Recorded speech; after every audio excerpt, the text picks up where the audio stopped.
Well, there is a saying that your freedom of speech is guaranteed, but your freedom after your speech is what is not guaranteed. It is a very bitter truth, seeing what has been happening across the African continent and across the world in general. That was a very heartbreaking report talking about Martinez Zogo's disappearance and then his death.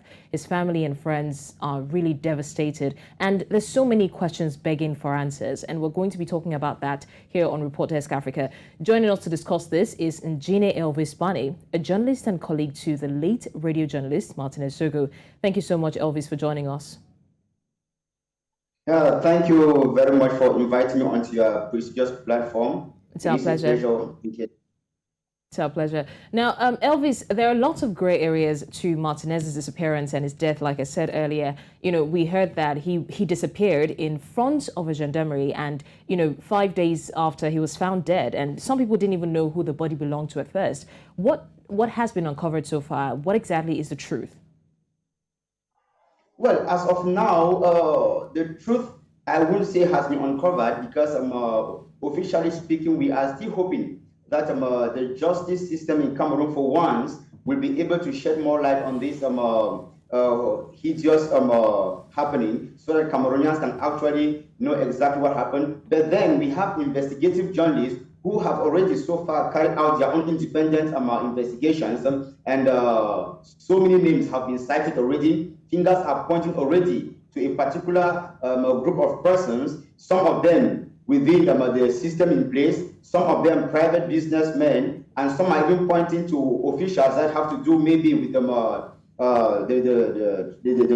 should I say the defense system in the country. So officially, as I say, the justice system has not yet declared anything. So Cameroonians are still hoping that justice will be done. All right, now we know that freedom of the press in different parts of Africa is still questioned and journalists still find it difficult to do their job. Now, is it true that it is almost impossible for a media outlet to adopt a critical and independent, editorial policy without being harassed or threatened? I'm asking about in Cameroon. Is this true? If we are asking about Cameroon, then I will tell you that it is very, very true. That is just what operates here in Cameroon. The system we have in place today in Cameroon is one that really doesn't want any person or any media house that outrightly criticizes the regime in place for what they do, or at least it may not be the regime per se, but some barons of the system. That's the way it is. Unfortunately, the 1990 laws in this country make it clear that they will have freedom of expression, but like your colleague Blessing just rightly put it there, you may freely express yourself, but after you have expressed yourself, your freedom is no longer guaranteed. That is just what has happened to a colleague of ours here, Martinez Zogo, and like I say, Cameroonians are still hoping that something will be done. But one thing they fail to understand is that journalists, as they often say, are the watchdogs of the society, and journalists are called to be impartial when they do their work. And I want to think that Martinez Zogo did just what he was supposed to do as a journalist. And even if he went an extra mile, as some may pretend to want to put it, I think and I do not believe that there is any article of the law that calls on any individual or groups of individuals to want to take the laws into their hands and render justice unto any person, maybe for whatsoever reason. If he had done anything that did not go in line with his profession, I want to think that the individuals in debt should have gone to the law to make sure that Martinez is called on so that he answers to his questions or whatsoever thing. So that's the unfortunate situation in our country here, Cameroon. Once you are critical about the regime in place, particularly or some barons, the truth is that your freedom, your safety is not guaranteed. I mean, Elvis, just like you rightly said, journalism should be an outlet where we tell people the truth because we owe them that much. And, looking beyond Cameroon now, looking all over the world, these things are not new. It happens all the time. And it's really sickening to think, I mean, in Martinez's case, for example, people knew him to be a man who wasn't scared of telling the truth. So he sort of knew that his life has always been at risk, which is not good for the job. And, it really is extremely risky, especially in Cameroon, and it undermines the independence of practitioners. So is there no legal framework to protect the practitioners or a sort of immunity from, harm because of how risky the job is? I think the only means as of now through which journalists or the practitioners can protect themselves is for them to unite themselves and come together as a person.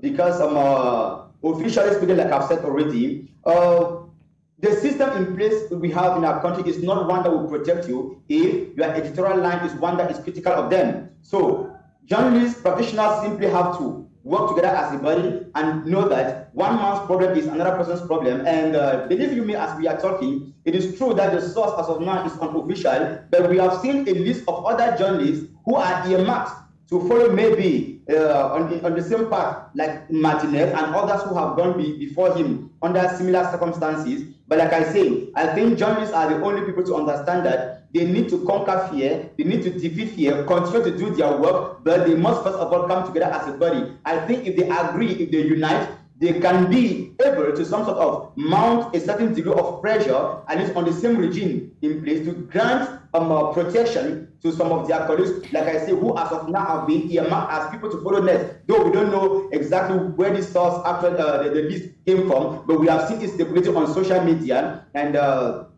even just this afternoon, I was reading a post already identifying one of such journalists whose residence was yesterday some sort of tried to be traced out by unknown persons. So that is just how it is in our country. And I can simply say practitioners should be able to team up, civil society, and maybe politicians of the opposition parties, who the genuine ones, of course, can together can see how they can come together as a people. In fact, I call on the entire population, because if we want to depend on the justice system in our country, believe you me, it's a very porous one, and one in which some of us actually do no longer have confidence in.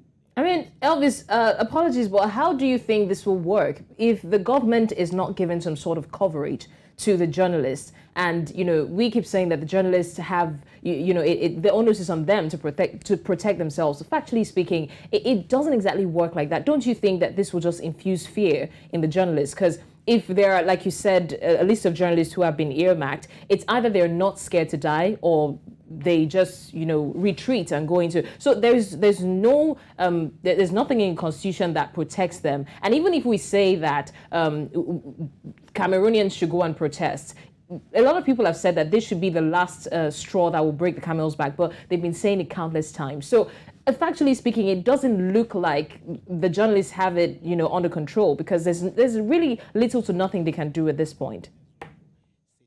Well, you've said it all, madam, in your question yet. One thing is that Cameroonians really need to develop a sense of consciousness to understand that if such a thing happens to Martinez today, it can happen to any other person tomorrow, just that it has happened to other persons before. Unfortunately, we find ourselves in a country where sometimes I don't even want to blame the system and the regime in place. I blame the common man, where people have become so lukewarm and they have lost all sense of human dignity. They believe that one man's problem is just his problem and it doesn't concern the other. Come to think of it, yesterday Martinez was cherished by almost everybody. Today he's no longer there, and you do not see people actually react as one might have expected. But like I said, I want to think that if people could team up and come together, they can mount pressure on the system, on the regime, to be able to bring to book those who commit such crimes, and of course it will therefore somehow reduce. I think the first step at this juncture needs to be taken by the people themselves, the Cameroonian population, and not even the justice system, because it will not come from above. Because the people who commit such crimes that you see in the case of Martinez, believe you me, madam, somehow I would say they are the law itself in Cameroon. They have gone beyond the law. Why? Simply because they have people within the system that protect them, and so they can commit their crimes and go scot-free. But I want to think that there is no regime that can be more powerful than the population. So I am rather calling back on the Cameroonian population. People should be more conscious. People should have feelings for their own brothers and sisters. When such a thing happens, if we all team up as one man and we say never again, of course, it will bring in some fear even on the part of the regime, and they will next time mind their actions before they can be able to act. When I say regime, I am not accusing per se the regime directly for what has happened, but we are saying that with respect to information that some investigative journalists have sent out already so far, Cameroonians already have a variety of names as to those who might have been behind the recent hideous action. And like I said, we are hoping that justice will either come in to negate what has been said or to confirm what has been said, and then we will hope to see if justice will be rendered to Martinez Zogo and of course to the media practitioners. Okay, just before I ask you my final question, and then we let you go. We need to understand that you worked closely with Martinez Zogo, sadly, before he passed away. What can you tell us about the kind of person he was as a journalist and as a human being? Well, I want to think that if you want to judge Martinez Zogo, you can judge him based on his own radio programs, like his program called Embouteillage, which was largely followed by many Cameroonians. From his program, you can determine the nature of the person he was. He was a man of the people, at least by virtue of his profession, by virtue of what he did. And that's why you see many Cameroonians are somehow touched by what happened to him, you see. But like I say, what I regret today is not just his passing away and the circumstances under which he passed away, but the fact that, like many people have said, many Cameroonians were posting or texting their RIP, and in a few days' time, Martinez will be forgotten while Cameroonians sit, fold their arms, and wait for another next victim. Remember that Martinez is not the first. We have had people like Samuel Wazizi, we have had people like Bibi Gota, like Jules Kumkum, and many others, some who are even behind bars today. You see, people who work to want to enlighten the population as to certain ills in the society, but at the end of the day, when trouble befalls them, the same population abandons them. That is my greatest regret as far as this situation is concerned. But I think that overall, if we want to judge Martinez just by virtue of his profession, he was a man of the people. Man of the people, indeed. Now, you earlier talked about civil society groups and other pressure groups that can mount pressure on the government. Now, the network of human rights defenders in Central Africa and journalists, among other human rights organizations, have called for a full investigation into the murder of, Cameroonian journalist Martinez Zogo, who was abducted and finally murdered. Do you think anything will be done, or will it just be swept under the carpet as things have been happening again? This is a very large case indeed. And of course, whatever comes out of this case will not just benefit Cameroon and Cameroonian journalists alone. It will go a long way to influence what happens to African journalists across the continent, eventually. So do you think that we may eventually see justice in this case? Away from Martinez Zogo, I will see the case like that of Samuel Wazizi, Bibi Gota, and then away from the media field, I would cite other issues like maybe the murder of Bishop Bala and all the others. I would tell you that's not to say that there are many such cases where Cameroonians have vibrated a little, hoping to have justice, but nothing was ever said. The stories died in natural death, and no final conclusions were ever drawn. So, like I say, I am one of those who still remain very, very skeptical as to whether something concrete is actually going to come out from the justice system. We keep our fingers crossed, we wait. But unfortunately, I say, if justice is to be done, I want to think it should begin from the people. If the people can come out massively and the pressure the regime in place, they will be able to act. But so far, if nothing concrete ever comes out from the justice system, it is because they have also noticed that their population, their populace is one that doesn't react. People type on Facebook and other WhatsApp for and it's there a few days after. That's the unfortunate situation. If Cameroonians want justice to be done, being on the case of Martinez Zogo or other cases that have happened before, they should learn to come out massively, like we have seen in other countries, to demand justice for the people that they claim to love. But for as long as the people are lukewarm, the regime will continue in the way they are doing, trying to instill fear in the major the major practitioners and all the like. But all the same, I still thank God that we see a few of them in the country who are courageous enough to continue doing their work, irrespective of the intimidation and all whatnot.